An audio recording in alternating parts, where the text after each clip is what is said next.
the issue of Huawei, the Chinese telecom equipment maker that is a big issue for the US government and in Europe too, especially as we're moving into 5G super fast, super advanced telecom networks.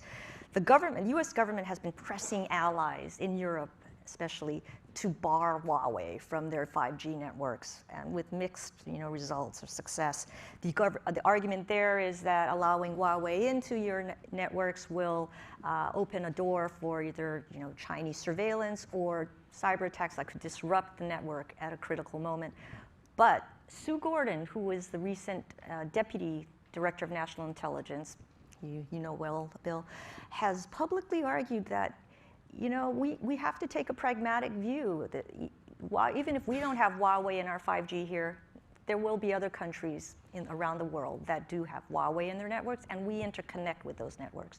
So you've got to manage risk and presume a dirty network.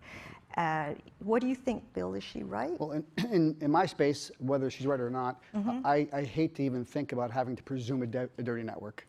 In the world I live in counterintelligence, I think that is the beginning of the end. I think from a practical standpoint, she might be right, but I think our efforts in the intelligence community and the counterintelligence writ large is to not have that dirty network. And I think we've been able to prove around the globe the nefarious activity of Huawei and what they're capable of doing now, never mind when we have a 5G platform. I would also say that Huawei, to me, in my position, is not the problem. It's the Communist Party of China. So if Huawei goes away, there's another company that's going to facilitate that role of the Communist Party of China and Xi Jinping's effort to be the global supplier of telecommunications. And I think that is the threat we face, not necessarily a company of Huawei. I agree completely. One of the last cases I worked on ultimately led to the indictment of the so-called Boyacep Group, which was Advanced Persistent Threat Group 3. When the case was originally presented to me, it was enforcement of the Obama-Xi agreement.